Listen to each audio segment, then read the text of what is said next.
ओम नमो भगवते वासुदेवाय नमः। नमस्कार, भक्ति व्रत कथा चैनल पर आपका स्वागत है। आज के इस वीडियो में हम बृहस्पतिवार की व्रत कथा को सुनेंगे। अगर आपको मेरा ये वीडियो पसंद आए तो वीडियो को लाइक करें और चैनल को ज़रूर सब्सक्राइब करें। कथा शुरू करने से पहले गुड़ और चने की दाल को हाथ में लें। बोलिए बृहस्पति देव भगवान की जय। प्राचीन समय की बात है। किसी राज्य में एक बड़ा प्रतापी और दानी राजा राज्य करता था। वह हर गुरुवार को व्रत रखता और पूजन किया करता था, परंतु यह सब बातें उसकी रानी को अच्छी नहीं लगती थी। वह न तो कोई व्रत करती थी और न ही किसी को एक पैसा भी दान में देती थी, और राजा से भी ऐसा करने से मना किया करती थी। एक समय की बात है, राजा शिकार खेलने के लिए वन में गए हुए थे। घर पर रानी और दासी ही थी। उसी समय गुरु बृहस्पति देव साधु का रूप धारण करके राजा के दरवाजे पर भिक्षा मांगने आए। साधु ने जब रानी से भिक्षा मांगी तो वह कहने लगी कि हे साधु महाराज, मैं इस दान पुण्य से तंग आ गई हूँ। मेरे से तो घर का कार्य ही समाप्त नहीं होता है। अब आप कोई ऐसा उपाय बताएं जिससे ये सारा धन संपत्ति नष्ट हो जाए और मैं आराम से रह सकूं। इतना सुनकर बृहस्पति देव ने कहा कि हे देवी, तुम बड़ी ही विचित्र हो। संतान और धन से कोई भी दुखी नहीं होता है। पापी भी पुत्र और धन की इच्छा रखता है। अगर आपके पास अधिक धन है तो उसे शुभ कार्यों में लगाओ। कुंवारी कन्याओं का विवाह कराओ। कुएं, तालाब, बावड़ी, बगीचा बनवाओ, जिससे तुम्हारा यश बढ़ेगा और पितृ प्रसन्न होंगे और स्वर्ग की प्राप्ति होगी। परंतु साधु की यह बातें रानी को अच्छी नहीं लगी। रानी ने कहा कि मुझे ऐसे धन की कोई आवश्यकता नहीं जिसको रखने और संभालने में ही मेरा सारा समय नष्ट हो जाए। तब साधु ने कहा कि अगर तुम्हारी ऐसी ही इच्छा है तो मैं जैसा तुम्हें बताता हूँ तुम वैसा ही करना। गुरुवार के दिन तुम घर को गोबर से लीपना, अपने बालों को धोते समय स्नान करना, राजा से हजामत बनाने को कहना और भोजन में मांस मदिरा खाना, कपड़े धोबी के यहाँ धुलाने डालना। इस प्रकार 7 बृहस्पतिवार करने से तुम्हारा समस्त धन नष्ट हो जाएगा और तुम आराम से रह सकोगी। इतना कहकर वे साधु महाराज वहाँ से अंतर्ध्यान हो गए। साधु के कहे अनुसार रानी को 3 बृहस्पतिवार ही बीते थे कि उसकी समस्त धन संपत्ति नष्ट हो गई और भोजन के लिए भी राजा का परिवार तरसने लगा। तब राजा ने रानी से कहा कि तुम यहीं रहो, मैं दूसरे देश को जाता हूँ, क्योंकि यहाँ पर मुझे सभी लोग जानते हैं, इसीलिए मैं यहाँ कोई कार्य भी नहीं कर सकता। देश चोरी परदेश भीख बराबर है। ऐसा कहकर राजा दूसरे देश को चला गया। वहाँ वह जंगल से लकड़ी काट कर लाता और शहर में बेचता। इस तरह अपना जीवन व्यतीत करने लगा। इधर राजा के परदेश जाने से रानी और दासी दुखी रहने लगी।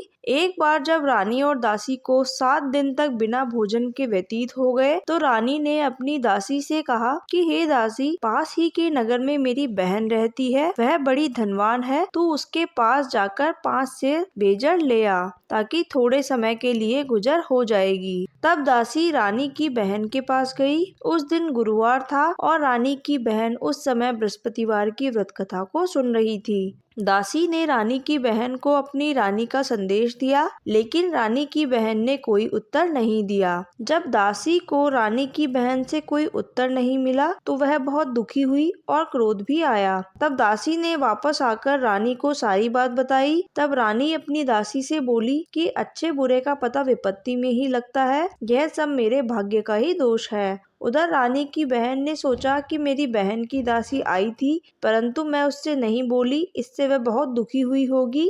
इसीलिए कथा सुनकर और पूजा समाप्त करके वह अपनी बहन के घर पर आई और कहने लगी कि हे बहन, मैं बृहस्पतिवार की व्रत कथा कर रही थी।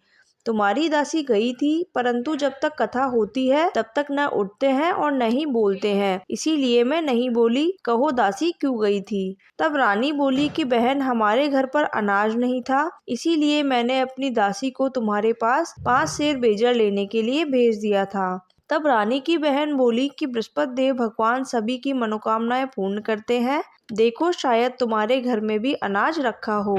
यह सुनकर दासी घर के अंदर गई तो उसे एक घड़ा अनाज का भरा मिल गया। तब तो रानी और दासी बहुत खुश हुई। दासी रानी से कहने लगी कि हे रानी, जब हमको भोजन नहीं मिलता तो हम व्रत करते हैं, इसीलिए क्यों ना इनसे व्रत और कथा की विधि भी पूछ ली जाए, हम भी इस व्रत को किया करेंगे। तब रानी ने अपनी बहन से बृहस्पतिवार के व्रत के बारे में पूछा। उसकी बहन ने बताया कि बृहस्पतिवार के दिन चने की दाल, गुड़ और मुनक्का से विष्णु भगवान के केले की जड़ में पूजन करे तथा दीपक जलाएं, पीला भोजन करे और कथा सुने। इससे गुरु भगवान प्रसन्न होते हैं और मनोकामनाएं पूर्ण करते हैं। व्रत पूजन विधि बताकर रानी की बहन अपने घर पर लौट आई। तब रानी और दासी दोनों ने निश्चय किया कि वे भी बृहस्पतिवार का व्रत जरूर करेंगी। 7 रोज बाद जब बृहस्पतिवार आया तो रानी और दासी ने व्रत रखा।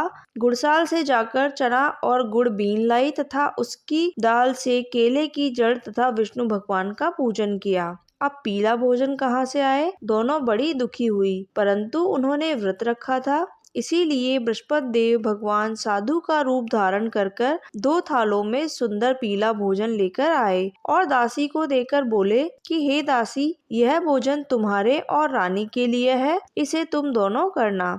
दासी भोजन पाकर बड़ी प्रसन्न हुई। तब दासी ने रानी को सारी बात बता दी। उसके बाद से वे प्रत्येक गुरुवार को बृहस्पति भगवान का व्रत और पूजन करने लगी और बृहस्पति देव की कृपा से उनके पास वापस धन हो गया। परंतु रानी फिर आलस्य करने लगी। तब दासी बोली कि देखो रानी, तुम पहले की तरह ही आलस्य करती हो। तुम्हें धन को रखने में कष्ट होता था, इस कारण सभी धन नष्ट हो गया। अब गुरु भगवान की कृपा से जब हमें धन मिला है तो फिर तुम्हें आलस्य होता है। बड़ी मुसीबतों के बाद हमने यह धन पाया है, इसीलिए हमें दान पुण्य करना चाहिए। भूखे मनुष्यों को भोजन कराओ, प्याऊ लगवाओ, ब्राह्मणों को दान दो, कुआं, तालाब, बावड़ी, मंदिर, पाठशाला बनवाओ, कुंवारी कन्याओं का विवाह करवाओ, धन को शुभ कार्यों में खर्च करो, जिससे तुम्हारे कुल का यश बढ़ेगा और स्वर्ग की प्राप्ति होगी और पितृ भी प्रसन्न होंगे। दासी की बात मानकर रानी शुभ कर्म करने लगी और उसका यश फैलने लगा। एक दिन रानी और दासी विचार करने लगी कि न जाने राजा किस दशा में होंगे, उनकी कोई खोज खबर भी नहीं है। उन्होंने गुरु भगवान से प्रार्थना की कि राजा जहाँ भी हो शीघ्र ही वापस आ जाएं। उधर राजा प्रदेश में बहुत दुखी रहने लगा। वह प्रतिदिन जंगल से लकड़ी बीन कर लाता और उसे शहर में बेचकर अपने दुखी जीवन को बड़ी कठिनता से व्यतीत करने लगा। एक दिन दुखी होकर राजा अपनी पुरानी बातों को याद कर रोने लगा।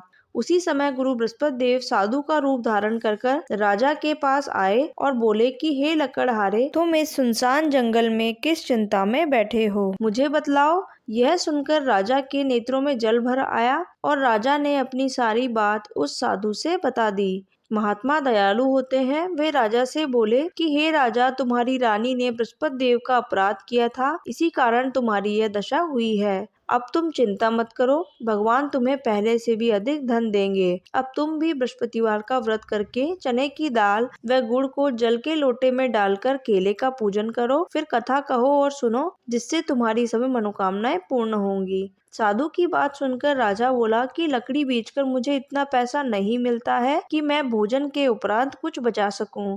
मैंने रात्रि में अपनी रानी को व्याकुल देखा है। मेरे पास ऐसा कुछ भी नहीं है जिससे मैं उसका समाचार जान सकूं। फिर मैं कौन सी कहानी कहूं, यह भी मुझे मालूम नहीं है। साधु ने कहा कि हे राजा, मन में बृहस्पति भगवान के पूजन व्रत का निश्चय करो।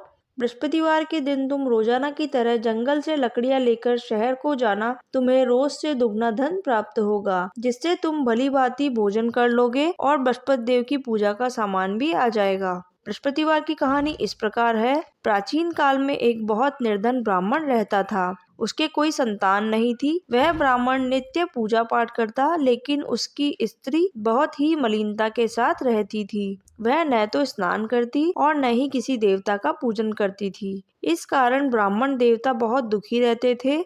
भगवान की कृपा से ब्राह्मण के यहाँ एक कन्या उत्पन्न हुई। कन्या बड़ी होने लगी। प्रातः काल स्नान करके वह भगवान विष्णु का जप करती, बृहस्पतिवार का व्रत करने लगी। पूजा पाठ समाप्त करके पाठशाला जाती तो अपनी मुट्ठी में जौ भरकर ले जाती और पाठशाला के मार्ग में डालती जाती। लौटते समय वही जौ स्वर्ण के हो जाते तो उनको बीनकर घर ले आती। एक दिन वह बालिका सूप में उन सोने के जौ को फटक कर साफ कर रही थी। तभी उसकी माँ ने देख लिया और बोली कि बेटी, सोने के जौ को फटकने के लिए सोने का सूप होना चाहिए। दूसरे दिन गुरुवार था। उस कन्या ने व्रत रखा था और बृहस्पति देव से सोने के सूप की प्रार्थना की। बृहस्पति देव ने उसकी प्रार्थना स्वीकार कर ली। रोजाना की तरह वह कन्या जौ फैलाती हुई पाठशाला जाने लगी। पाठशाला से लौटकर जब वह जौ बीन रही थी तो बृहस्पति देव की कृपा से उसे सोने का सूप मिल गया। उसे वह घर पर ले आई और उससे जौ साफ करने लगी, परंतु उसकी माँ का वही ढंग रहा।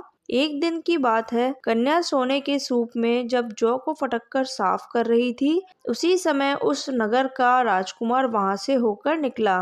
कन्या के रूप और कार्य को देखकर वह मोहित हो गया और राजमहल में आकर भोजन तथा जल त्याग कर उदास होकर लेट गया। राजा को जब राजकुमार द्वारा अन्न जल त्यागने का समाचार मिला तो वह अपने मंत्रियों के साथ अपने पुत्र के पास गया और कारण पूछा। राजकुमार ने राजा को उस लड़की के घर का पता बतलाया जो सोने के सूप में सोने के जौ को साफ कर रही थी। जब मंत्री उस लड़की के घर पर गए और राजा का निवेदन उस ब्राह्मण को बताया तो कुछ दिन बाद ब्राह्मण की कन्या का विवाह राजकुमार के साथ हो गया। कन्या के घर से जाते ही ब्राह्मण के घर पहले की भांति गरीबी का निवास हो गया। एक दिन दुखी होकर ब्राह्मण अपनी पुत्री से मिलने गया। तब बेटी ने पिता से सभी हाल पूछा और ब्राह्मण ने सभी हाल कह सुनाया। कन्या ने बहुत सा धन देकर अपने पिता को विदा कर दिया, लेकिन कुछ दिन बाद फिर वही हाल हो गया। ब्राह्मण फिर अपनी कन्या के पास गया और सभी हाल कहा तो पुत्री बोली कि हे पिताजी, आप माताजी को यही लिवा लाओ, मैं उन्हें विधि बता दूंगी जिससे गरीबी दूर हो जाएगी। ब्राह्मण देवता अपनी स्त्री को साथ लेकर अपनी पुत्री के पास गए। पुत्री ने माँ को बहुत समझाया कि हे माँ, तुम प्रातः काल स्नान आदि करके भगवान विष्णु का पूजन करो तो सभी दरिद्रता दूर हो जाएगी। परंतु उसकी माँ ने उसकी एक भी बात नहीं मानी और वह प्रातः काल उठकर अपनी पुत्री का जूठन खा लेती थी। एक दिन उसकी पुत्री को बहुत गुस्सा आया और उसने अपनी माँ को एक कोठरी में बंद कर दिया। प्रातः काल उसे स्नान आदि कराकर पूजा पाठ कराया, जिससे उसकी माँ की बुद्धि ठीक हो गई। उसके बाद वह भी प्रत्येक बृहस्पतिवार को व्रत करने लगी और इस व्रत के प्रभाव से वह भी पुत्रवती हुई और इस लोक के सुख भोग कर अंत में बैकुंठ को गई। ब्राह्मण भी सुख पूर्वक इस लोक के सुख भोग कर अंत में स्वर्ग को गया। इस तरह कहानी कहकर साधु महाराज वहां से अंतर्ध्यान हो गए। धीरे धीरे समय व्यतीत होने लगा और फिर बृहस्पतिवार का दिन आया। राजा जंगल से लकड़ी काटकर शहर में बेचने गया। उसे उस दिन और दिनों से अधिक धन मिला। राजा ने चना गुड़ आदि लाकर बृहस्पतिवार का व्रत किया। उस दिन से उसके सभी क्लेश दूर हो गए। परंतु जब अगले गुरुवार का दिन आया तो वह बृहस्पतिवार का व्रत करना भूल गया। इस कारण बृहस्पति भगवान नाराज हो गए। उस दिन उस नगर के राजा ने विशाल यज्ञ का आयोजन किया था तथा समस्त राज्य में घोषणा करवा दी कि सभी मेरे यहाँ भोजन करने के लिए आए, किसी के घर में भोजन न बने। इस आज्ञा को जो नहीं मानेगा उसको फांसी की सजा दी जाएगी। राजा की आज्ञा अनुसार राज्य के सभी लोग राजा के यहाँ भोजन करने गए, लेकिन लकड़हारा कुछ देर से पहुँचा, इसीलिए राजा उसको अपने साथ महल में ले आए। जब राजा लकड़हारे को भोजन करा रहे थे तो रानी की दृष्टि उस खूंटी पर पड़ी जिस पर उसका हार लटका हुआ था। वह उसे वहां दिखाई नहीं दिया। तब रानी ने निश्चय किया कि मेरा हार इसी लकड़हारे ने चुराया है और उसी समय सैनिक बुलवाकर लकड़हारे को जेल खाने में डलवा दिया। लकड़हारा जेल में विचार करने लगा कि न जाने कौन से पूर्व जन्म से मुझे यह दुख प्राप्त हो रहे हैं और जंगल में मिले उस साधु को याद करने लगा। उसी समय बृहस्पति देव साधु के रूप में प्रकट होकर बोले कि अरे मूर्ख, तूने बृहस्पति देवता की कथा नहीं कही थी, इसी कारण तुझे यह दुख प्राप्त हुआ है। अब चिंता मत कर, बृहस्पतिवार के दिन जेल खाने के दरवाजे पर तुझे 4 पैसे पड़े मिलेंगे, उससे तू बृहस्पति देव का पूजन करना। अगले बृहस्पतिवार उसे जेल खाने के दरवाजे पर 4 पैसे मिले।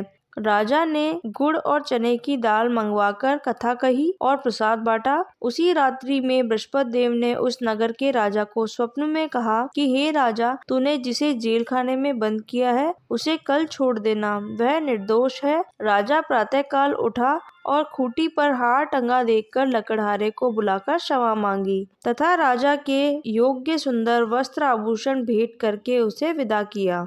गुरुदेव की आज्ञा अनुसार राजा अपने नगर को चल दिया। राजा जब नगर के निकट पहुंचा तो उसे बड़ा ही आश्चर्य हुआ। नगर में पहले से अधिक बाग, तालाब और कुएं, बहुत सी धर्मशालाएं, मंदिर आदि बने हुए थे। राजा ने पूछा कि यह किसका बाग और धर्मशाला है।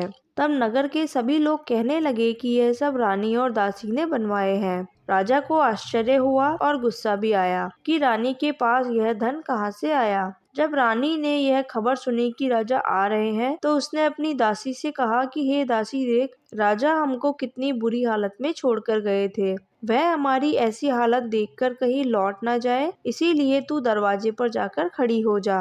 रानी की आज्ञा अनुसार दासी दरवाजे पर जाकर खड़ी हो गई और जब राजा आए तो उन्हें अपने साथ महल में ले आई। तब राजा ने क्रोध करके अपनी तलवार निकाली और पूछने लगा कि बताओ, यह धन तुम्हें कैसे प्राप्त हुआ है। तब रानी ने सारी कथा कह सुनाई। तब राजा ने निश्चय किया कि मैं रोजाना दिन में 3 बार कहानी कहा करूंगा और रोज व्रत किया करूंगा। अब हर समय राजा के दुपट्टे में चने की दाल बंधी रहती तथा वह दिन में 3 बार कहानी कहता था। एक रोज राजा ने विचार किया कि चलो अपनी बहन के यहाँ हो आऊं। इस तरह का निश्चय करके राजा घोड़े पर सवार होकर अपनी बहन के यहाँ चल दिया।